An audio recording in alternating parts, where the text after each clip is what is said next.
More than anything, DB was a good friend. Even in our village, all his walking buddies missed him so much. They were shocked. Dina Bonnevie durog ang puso ngayon sa pagpanaw ng kanyang mister. At walang tigil sa pagluha, ito ang ibinahagi ng aktres na si Melissa Mendez na nakiramay kay Dina Bonnevie sa pagyaon ng asawa nitong si Agriculture Undersecretary for Livestock Deogracias Victor D.V. Savillano. Shinare ni Melissa sa social media ang larawan na kasama si Dina at iba pa nilang mga kaibigan na sina Amy Austria, Isabel Rivas at Glenda Garcia.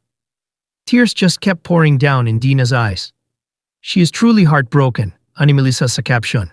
Nakiramay na rin ang iba pang mga kaibigan ni Miss Dina sa industriya, gaya nila Teresa Loizaga, Wilma Dasent, Richard Yap, Chucky Dreyfus, at marami pang iba. Namaya pa si Mr. Savillano noong Enero 7 dahil sa abdominal aneurysm. Siya ay 65 taong gulang. Kasalukuyang nakaburol ang opisyal sa Eternitas Chapels at Columbarium sa Quezon City. Nakatakda naman ang libing sa Enero 17 sa Cabugao Cemetery sa Ilocos Sur. Labis naman ang pasasalamat ni Dina sa lahat ng nakikiramay at nagbibigay ng kanilang huling respeto sa yumaong mister. And he was able to do a lot of good things. As a vice mayor, as a congressman, as a vice governor, and now as the undersecretary of the Department of Agriculture. More than that, he had an advocacy for the artisans of the Ilocos region, all the weavers, all the hat makers, everything, all the industries in Ilocos. He promoted to the point of even opening a restaurant that only served Ilocano food. Because he was so proud of Ilocos Sur. Not only that, he even made projects to promote the tourism so that people would love to see what Ilocos had to offer. More than anything, DB was a good friend. Even in our village, all his walking buddies missed him so much. They were shocked. Kasi Sir DB, a long time ago kasi lalo kami nagpa-fashion show sa Ilocos for Abel Iloco na partner. So mabait siya, lagi niya akong binibigyan ng mga chichacorn, tapos lagi kong pinapadoble sa kanya kasi mahirap na ako. Tapos pagpasok ko dito, sabi ko sa anak ko, Nak, no, kaya pala ba namamatay yung mga mayayaman? Ang gaganda ng mga bulaklak. Kaya Miss D, tingin ko akong bulaklak na sa labas. Yung kulay violet ko, maganda pang mayaman. Parang maganda pong mailagay muna sa table namin. Ano po? And again, kagaya po na sinabi ng lahat, napakabait po ni Sir. Kahit nung last Christmas, last birthday ni Miss D, alin na alin siya sa akin. Kaya sinabi niya po sa akin, Miss D, na bibigyan daw po niya ako ng room doon po sa bahay niya sa Ilocos. So ganyan po kabait sa Sir D. Wala kang choice, tabi tayo girl. Okay. Maraming salamat po. Of course, Miss D, time heals, sabi nga nila. Alam ko yung nag-feel niya na loss.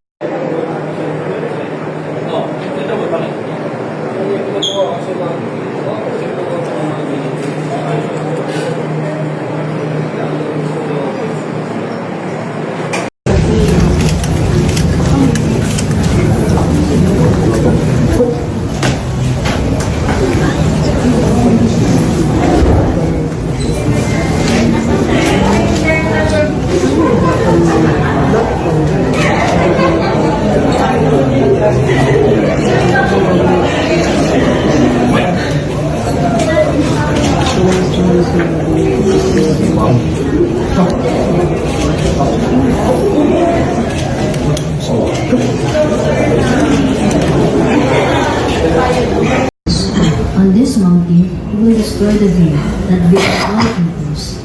The web that is woven over all nations, he will destroy the dead forever. The Lord God will wipe away the tears from all faces. The reproach of his people, he will remove from the whole world.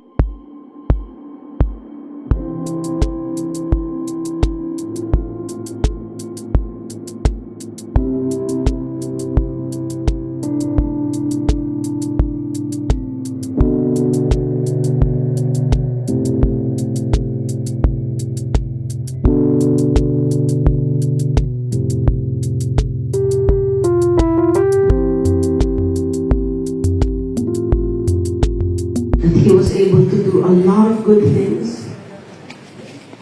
As a vice mayor, as a congressman, as a vice governor, and now as the undersecretary of the Department of Agriculture. More than that, he had an advocacy for the artisans of the Ilocos region, all the weavers, all the hat makers, everything, all the industries in Ilocos. He promoted to the point of even opening a restaurant that only served Ilocano food. Because he was so proud of Ilocosur. Not only that, he even made projects to promote the tourism so that people would love to see what Ilocos had to offer. More than anything, Divi was a good friend. Even in our village, all his walking buddies missed him so much. They were shocked by Ang iyong true love na si Congressman D.B. Sabelliano.